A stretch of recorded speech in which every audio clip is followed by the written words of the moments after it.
السلام عليكم ورحمة الله. واش الخوت صافا عليكم؟ مرحبا بكم في الحلقة التاسعة من السيرة النبوية للرسول صلى الله عليه وسلم. وفي هذه الحلقة غادي نهضروا على الهجرة للحبشة وعلى الإسلام ديال حمزة وديال عمر رضي الله عنهم. دخل العام الخامس على النبوءة ديال محمد صلى الله عليه وسلم، واشتد البلاء على صحابه، وقرروا شي وحدين من بعد ما خداو الإذن من عنده صلى الله عليه وسلم باش يهاجروا للحبشة اللي الملك ديالها هو النجاشي، واللي كان قال عليه صلى الله عليه وسلم انه ملك عادل ما كيتظلم عنده حد. في واحد الليله كل واحد في الصحابه اللي كانوا باغيين يهاجروا خرج مسلت من دارو باش ما يشوفوا حد.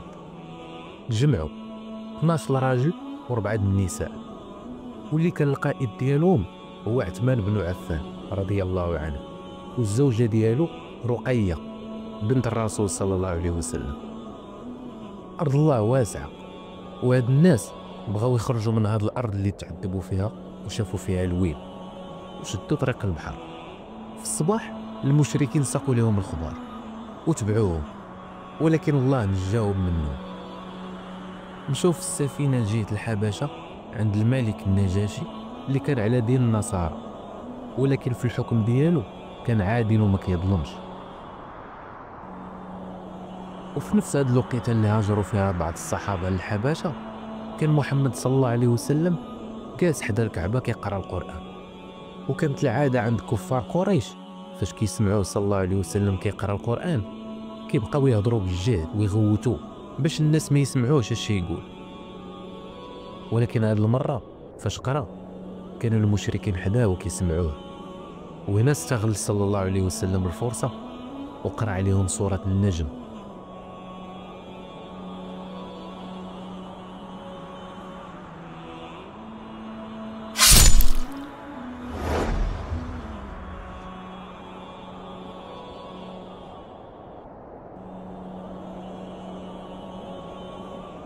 والاختيار ديالو لهاد الصورة ما كانش صدفة، كان من الحكمة ديالو صلى الله عليه وسلم. بسم الله الرحمن الرحيم، والنجم إذا هوى. والعرب كيعرفوا شنو المعنى ديال النجم إذا هوى. ما ضل صاحبكم وما غوى، وما ينطق عن الهوى، إن هو إلا وحي يوحى، علمه شديد القوى. وهنا المشركين غادي يخشعوا وقلوبهم غادي تخشع للقرآن الكريم. فاش وصل لهاد الآية: أفرأيتم اللات والعزى ومناة الثالثة الأخرى ألكم الذكر وله الأنثى. الله عز وجل هنا كيهضر لهم على الأصنام اللي كيعبدوا، وزاد هضر لهم على شنو وقع للأمم اللي كانوا قبل منهم، وقال: وأنه أهلك عادا الأولى وثمود فما أبقى وقوم نوح من قبل إنهم كانوا أظلم وأطغى. المشركين غادي تزاد معاهم الزايد، غادي يتخلعوا، غادي يخافوا من هذا الشيء اللي سمعوا. وفي الاخر ديال الصورة الله عز وجل غادي يهضر معاهم مباشرة وغادي يقول لهم: أفمن هذا الحديث تعجبون وتضحكون ولا تبكون. وقال: فاسجدوا لله واعبدوا. فاش كمل صلى الله عليه وسلم القرايه هو يسجد، الكفار سجدوا من بعده بلا ما يشعروا، سجدات الاجسام ديالهم والقلوب ديالهم لله عز وجل. فاش هز الرسول صلى الله عليه وسلم راسو وشافهم ساجدين قال لهم: صافي امنتم؟ هما يجاوبوه وقالوا ليه: لا غير تفكرنا الالهه ديالنا وسجدنا ليها. في هذا الوقت انتشرت واحد الاشاعه في قريش أن أهل مكة آمنوا هما والسادة ديالهم وسجدوا مع محمد رسول الله. انتشرت الإشاعة حتى وصلت للحبشة، وفاش سمعوها الناس اللي هاجروا وما يرجعوا لمكة. ولكن فاش قربوا وصلوا عاقوا بلي هذا الشيء غير إشاعة وصافي، شي رجع عاوتاني للحبشة وشي كمل طريقه لمكة. هاجروا المسلمين مرة أخرى للحبشة، ولكن هذه الهجرة كانت كبر من الأولى. هاجروا من الرجال 83 راجل، ومن بينهم كاين جعفر ولد أبو طالب رضي الله عنه. ومن النساء هاجروا 18، هاجروا كاملين للحبشة عند النجاشي، عاشوا عنده بأمان. حتى لواحد النهار وصيفطات قريش جوج رجال واللي هما عمرو بن العاص قبل ما يسلم وعبد الله بن ابي ربيعه. جابوا معاهم الهدايا، وفاش وصلوا عند النجاشي عطاوه دوك الهدايا والمجوهرات والذهب، وعطاوه حتى البطارقه اللي معاه الحاشيه ديالو. استقبلهم وقال لهم مرحبا، علاش جيتوا؟ هو يهضر بن العاص وقال ليه السي النجاشي شي سفهاء من القوم ديالنا خرجوا هربانين من عندنا وجاو لعندك، فرقوا ديننا ودين والدينا وجدودنا وما دخلوش حتى في الدين ديالك، سبوا الالهه ديالنا، وانت دابا رحبتي بهم وقويتيهم. الطلب ديالنا هو تجري عليهم من عندك، راه الشرفاء ديالنا بغاو يرجعوهم. ناضوا البطارقه والحاشيه ديال النجاشي كيأيدوه وكيقولوا ليه عندهم الحق، جري عليهم وصيفطهم لبلادهم. النجاشي قال لهم لا حتى نسمع منهم، هو يعيط لهم يجوا لعنده. جاو عنده المسلمين المهاجرين كاملين، واللي غادي يهضر بلسانهم هو جعفر بن ابي طالب. قال لهم النجاشي خرجتوا من الدين ديالكم وديال والديكم وما دخلتوش حتى في ديني، اش من دين هذا اللي جيتوا به؟ هو يجاوب جعفر السي النجاشي كنا في الجاهليه كنعبدوا الاصنام والاوثان والاحجار، وكنا كناكلوا الميته وكنديروا الفواحش وما كنديروش صله الرحم، وكنتعداو على الجيران، والقوي فينا كياكل الضعيف. حتى بعث لنا الله عز وجل واحد الرسول منا كنعرفوا النسب ديالو والصدق والعفه والامانه ديالو، دعانا لعباده الله بوحدو ونساو داكشي اللي كانوا كيعبدوا والدينا وجدودنا. كيدعينا لصله الرحم وحسن الجوار، وكيدعينا لصدق الحديث واداء الامانه، كيدعينا للصلاه والزكاه والعفه، وبقى كيحسب ليه المحاسن ديال الاسلام. وختم هضرته وقال ليه هادشي علاش القوم ديالنا كيأذيونا وكيفتنونا وكيعذبونا، وعرفنا باللي انت راجل مزيان وعادل وما كتظلمش، وخرجنا من ديورنا وجينا عندك باش نعيشوا بامان وسلام. من بعد ما سمع النجاشي هاد الهضره الزوينه قال ليه واش عندكم شي حاجه من دينكم؟ قال ليه جعفر ويقرا عليه من سوره مريم بسم الله الرحمن الرحيم كاف ها يا عين صاد ذكر رحمة ربك عبده زكريا إذ نادى ربه نداء خفيا قال رب إني وهن العظم مني واشتعل الرأس شيبا. جعفر كيقرا والنشاجي بداو عينيه كيدمعوا حتى وصل واذكر في الكتاب مريم إذ انتبذت من أهلها مكانا شرقيا فاتخذت من دونهم حجابا. وبقى مكمل حتى حكى عليهم قصة مريم وعيسى عليه السلام. فاش كمل جعفر هو يقول ليه النجاشي والله حتى هادشي اللي قريتي دابا وداكشي اللي كان قال عيسى بن مريم خارج من مشكاة وحده، يعني هذا هو الدين اللي جا به عيسى. وهنا عمرو بن العاص غادي يكعى وغادي يخرج بحاله. النجاشي قال للمهاجرين راكم في امان عندي وفي ارضي. غد ليه عمرو بن العاص غادي يرجع عند النجاشي ومسخوط الوالدين كان ذكي. قال ليه سمعتي السي النجاشي دوك السفهاء شنو كيقولوا على عيسى بن مريم؟ قال لها اش يقولوا؟ قال لها راه كيقولوا فيه شي هضره ما تعجبكش. هو يعاود يعيط لهم. هاد المره المهاجرين عرفوا باللي غادي يسولوهم على عيسى وتزاد معاهم الزيد حيت ما عرفوا ما يقولوا، ولكن قرروا انهم يقولوا الحقيقه حيت هي اللي غادي تنجيهم. جاو عنده هو يسولهم على عيسى بن مريم. جاوبوا جعفر عيسى بن مريم هو عبد الله ورسوله، والنصارى ما كيقولوش هادشي.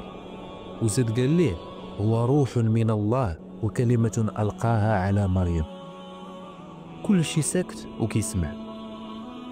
النجاشي تحنا وهز واحد العود من الارض وقال والله حتى هادشي اللي جا به عيسى بن مريم ما زدتو ما نقصتو عليه. الحاشيه ديالو ما عجبهمش الحال وطلع لهم الدم. النجاشي هو يقول لهم ردوا دوك الهدايا اللي صيفطوا ساده قريش ما عندنا ما نديرو بها. عمرو بن العاص وعبد الله بن ربيعه كعاو مشاو في حالهم. والمهاجرين كانوا قالوا عشنا سنين عند النجاشي بأمن وأمان، خلانا نعبدوا الله كيف ما بغينا. وبقاو المسلمين في الحباشة حتى فتح الله على رسوله صلى الله عليه وسلم، عاد رجعوا في حالهم. واحد النهار مشى أبو جهل عند محمد صلى الله عليه وسلم اللي كان في السفر، ويسبوا بأقبح الألفاظ وآذاه. محمد صلى الله عليه وسلم ما جاوبوش. وهذا المشهد شافته واحد الجارية ديال عبد الله بن جدعان. حمزة عم النبي صلى الله عليه وسلم كان راجع من واحد الرحلة ديال الصيد، يلا وصل وهي تشوفوا هاد الجارية ومشات كتجري عنده. قالت لي واش شفتي أبو جهل شنو دار لمحمد ولد خوك؟ قال لها شنو دار ليه؟ وعاودت ليه شنو شافت بالضبط. حمزة ما عجبوش الحال ومشى كيجري لأبو جهل، لقاه جالس في واحد البلاصة اللي كيتجمعوا فيها الكفار. هو يجبد القوس ديالو وقال لأبو جهل ضربتي محمد ولد خويا وانا على الدين ديالو.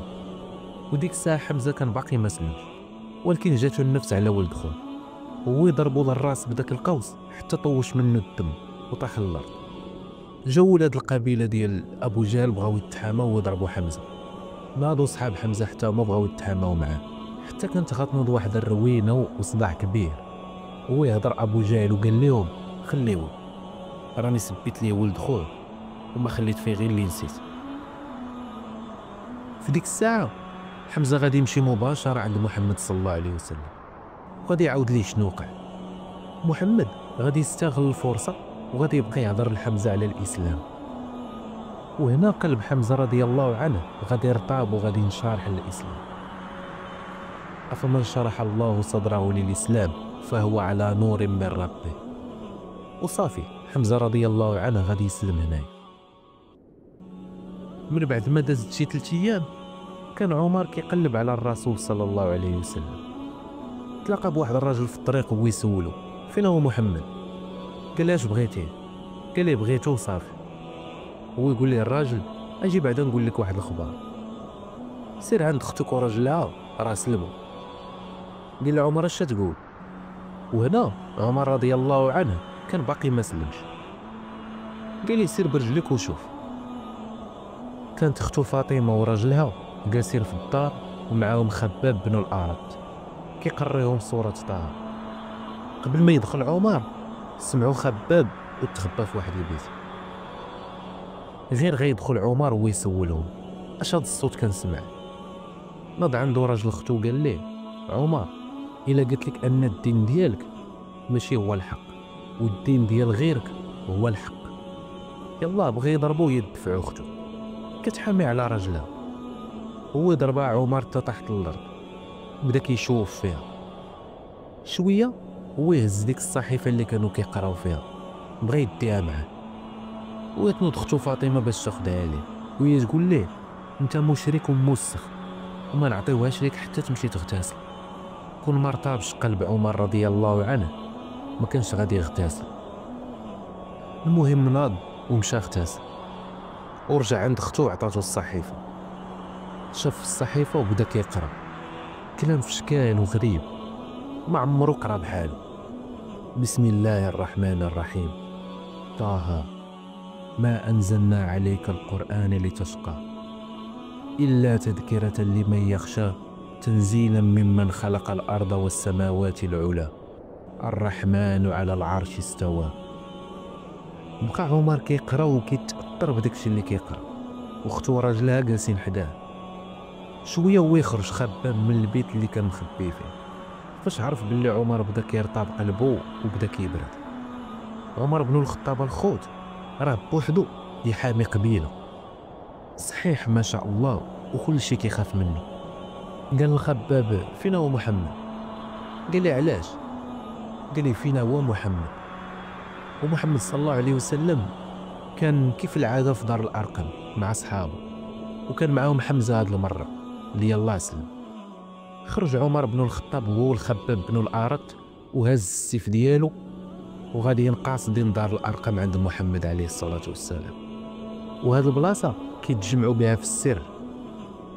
فاش وصل عمر للدار هو يدق الباب شي واحد في الصحابة طل هو يقول يا رسول الله هذا راه عمر اللي تيدق. الصحابة تخلعوا، هو يقول حمزة إلا كان باغي الخير عطيناه، ولا كان باغي الشر قتلناه بالسيف ديالو. وحمزة حتى هو كانت عنده واحد الهيبة ما شاء الله وما كانش كيخاف. حمزة بغى يتواجه مع عمر، جوج جبال اللي كلشي كيعرفوا ماش كيسوا. اما الصحابة خايفين وراجعين للور.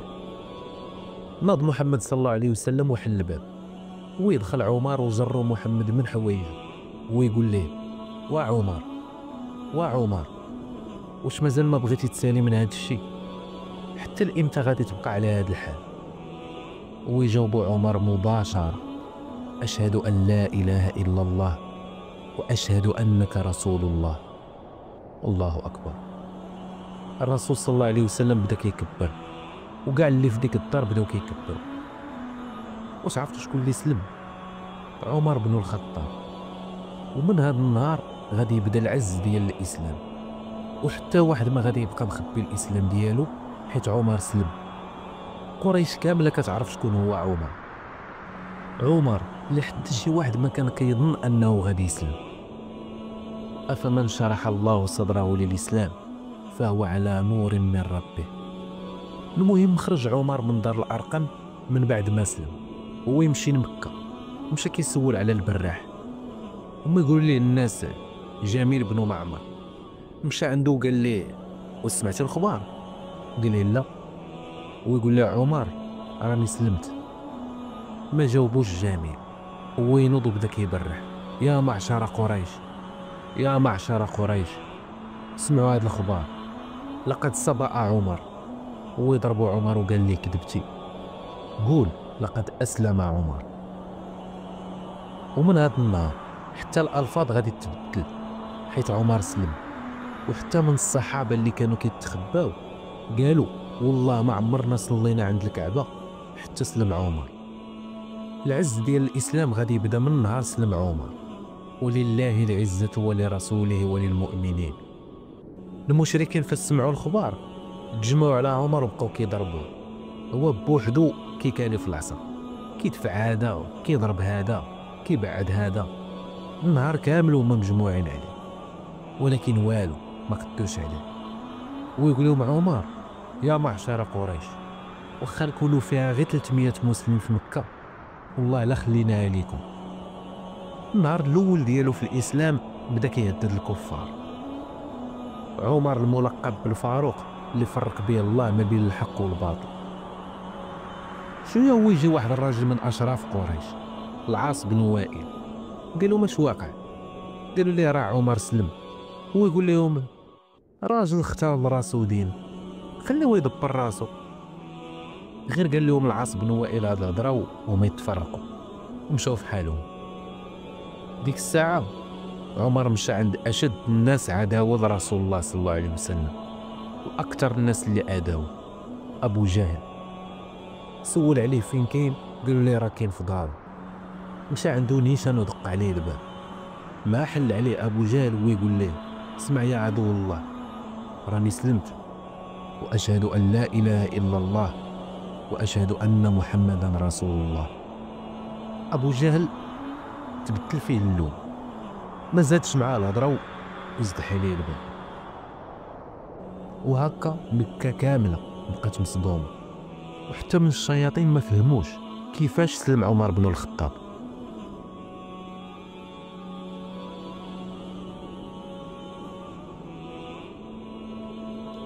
السلام عليكم.